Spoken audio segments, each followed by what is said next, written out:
Hey guys, thank you so much for tuning back in. You're here in the studio with Alexis and the legendary Jay Spivey. How are you today? Doing good. Not legendary, but I'm doing good. So we are here in, I believe it's Beat Eyes, right? Or Yes. okay, yeah, we're here in Beat Eyes. Shiro. Shiro. Texas. Shiro, Texas. Shiro. Okay, well, tell us a little bit about the event that we're having here today. We have this Share the Harvest here at Midway Baptist Church that I belong to. Every year, second weekend in December. Open door, free concert. We do this to give back to families in need. We pick 5-6 families in need and we give back to them. There's always it's a blessing to give and to receive. So we like to give back to all we can. Well, that is definitely awesome. And again, we are here because he's such a giver. He's given us this opportunity to interview him and get to know him. We hear so much about the things that he's doing, and sometimes we are unable to put a face with the name. So I just want to let you guys get to know him a little bit. And so, how long have you been promoting? This is year number 18 that I've been doing gospel concerts. I don't know how much longer I'll go, but it's year number 18, and we hope going into 2020, hope to be a big one. Well, awesome. Was there an event or something that transpired in your life that made you say, "Hey, this is something that I want to do and dedicate my time to"? Well, I used to sing also. I used to be a gospel singer. Sung with the wonderful harmonizer for about 17 years. Wow. My son had raising kids, and they don't get to see you a lot when you're on the road. Right, so right. I stopped singing, and I still want to be involved in the gospel industry. So I started promoting, and it have done pretty good for me. It's hard dealing with people as a promoter because you got a lot of people with different attitudes.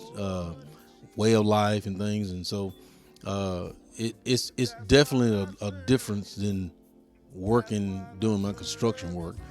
I do that a lot better than I do promoting because it's a job every day because you don't know who you got to deal with from day to day, how you have to deal with them from day to day. So definitely a learning experience in doing gospel promoting. Wow, awesome. So with you've been doing this for over 18 years, and like you said, there are some ups and downs with dealing with people who come from different ways of life, and they have different views and perspective on gospel ministry. Although we do all know that there is a backside to every ministry, it's a business. Absolutely. So when conducting business, what are some qualities that you look for before you actually reach out to somebody and say, hey, I want to bring you to XYZ?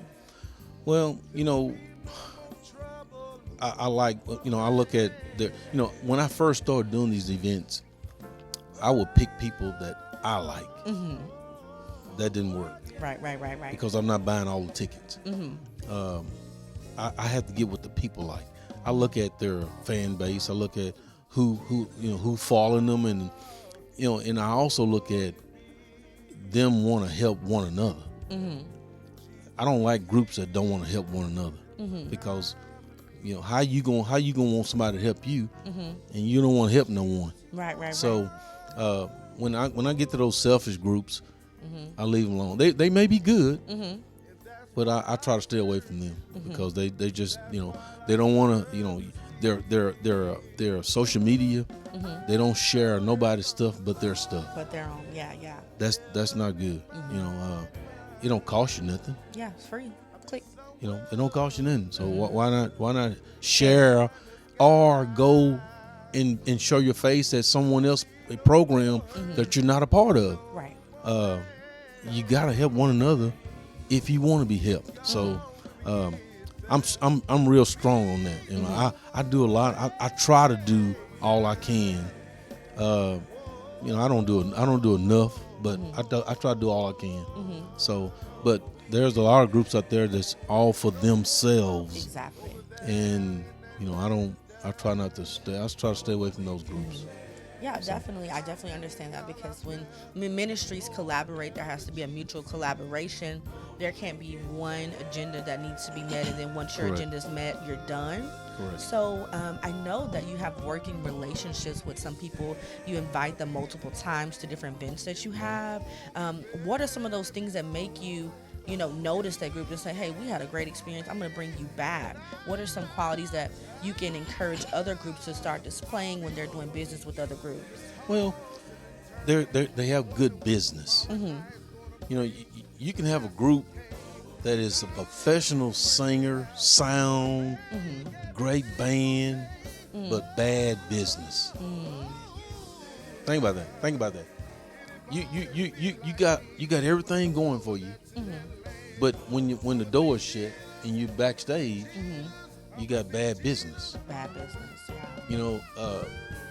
If you're not business oriented, get someone to do your business and stay out of the business. Exactly. Because sometimes the singers are not business people.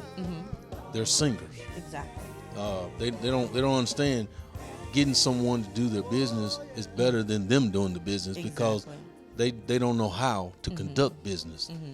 So I'm business. I know how to conduct business. Right. But sometimes I can be a little short with it. I can be. Sometimes people say I'm rude, or he's not.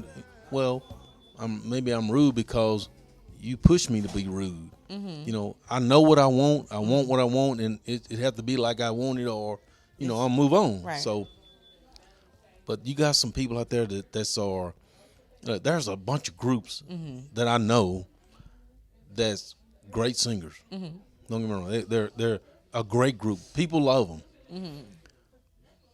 But they're money hungry. They don't. How can you sing in God's building on Saturday night, and after the program is over, you're at the liquor store? That ain't good business. Definitely. How can you tell somebody how to live when you're singing to them and you're doing some of the things worse than what they're doing when the program is over? Yeah. So, it can go on and on and on. And on and on, yeah. So that's just a little tweak of what I look into when I look at groups. Right. I like groups that don't mind helping share your events, putting other people involved in what you're doing, because when I do a concert, I'm looking at if my house is full and I don't make one dime, I'm tickled to death. It's not about the money. Right. But if I give it to them and they still don't come, I'd rather just charge them. Right. That's where I started looking at it. Well, a lot of time I have events where I feed them, I give them bags, and sometimes they still don't come. So maybe if I start charging them, and they'll feel like they're getting something for their money.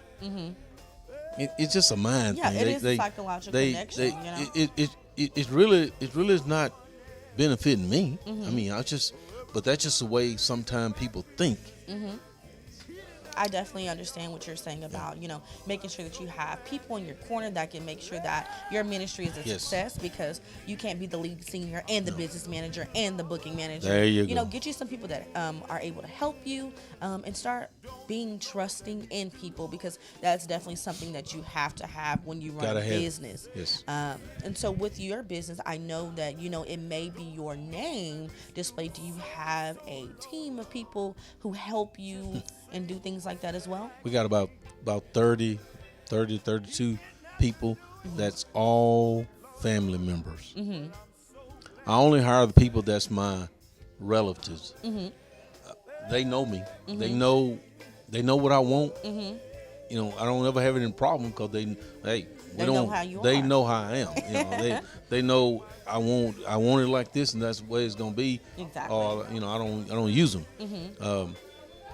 We don't have arguments. Because everybody know exactly what they got to do. Playing their position. Everybody know their position. So it's going well. I've got everybody that's works in my group is one way or another they're my relatives, brother-in-law, sister-in-law, niece, nephews, my kids, whoever, my wife. So, but. Well, I'll come do an internship in the summer. I know with you accomplishing so many things already, was there like a special milestone that you reached that really was like, man, like I gotta keep going? Yeah, this past year was gonna be my last year. Wow. I'd already made my, and then when we left to go to my program in September, I knew then it wasn't gonna be my last year. Wow. I mean, it was kind of already laid out. Yeah, well, you're not done. Okay, I'm not done. I can say I'm done, but when the time comes, I ain't done. I'm not done. I got to keep going. So I don't know when I'm gonna be done. So I like doing it, and I feel like I do a good job at what I do because a lot of people still want to hear what I'm bringing. Exactly. They still, so just keep going. Right. I know there's at least 2 times a year where we're all in Bryan and we're like, oh, Jimmy's having his program. It's time. It's about round time for Jimmy to have something. April and September. I keep right. the same. Keep the same. Now I'm moving April up a week because Easter is on the second weekend. So I'm doing the first weekend in April this time. I always do the second weekend, but Easter fell on the second weekend, so we're doing April 4th and 5th. Dallas and Houston 4th and 5th. But September is going to be a monster. It's going to be a monster. I'm gonna let you know right now. September is going to be a monster. Wow. I let somebody see. He said, "Man, that's going to be unbelievable." Well, I like that. Like I said again, it's not about the money part. It's right. I want. They had a program last night in Lakewood. I want my programs to be like that. I mean, wall to wall. That's what I want. They had a lot of groups on there, but that's how you want it to that's be. how I want mine to be. Well, definitely. Not selling the ticket. I just want them to be full. I want people to come in and having a good time. Serving God. That's what I want. That's what I'm looking for. Awesome. There's one last thing I want to mention to you. There's one quality that I've always noticed about you and I've learned to love and appreciate is presentation. When your flyer comes out, you can tell. Did nobody make that on your cell phone? You can tell. So what are some of those things that you can tell people about presentation that is important? Well, you get what you pay for, first of all. If you're doing business, do business the business way. Like we was talking about groups not knowing how to do business. Right. They know I know how to do business because you see. Right. Well, we know that's a Jay Spivey thing because right. I do business the business way. And that's just the way I do it. I wouldn't want to do it no other way. It's just the way it is. Wow. Well, definitely, we thank you so much. We hope that this opportunity allows all the people in our community to get a better understanding of who you are as a person and get a few, Marquisha call them Q-tips. Like, pick those up and keep those in your pocket, apply them to your life and your ministry, and hopefully it can enhance you and take you to the next level. Great. Awesome. Well, thank you so much. Thank you, ma'am. Awesome.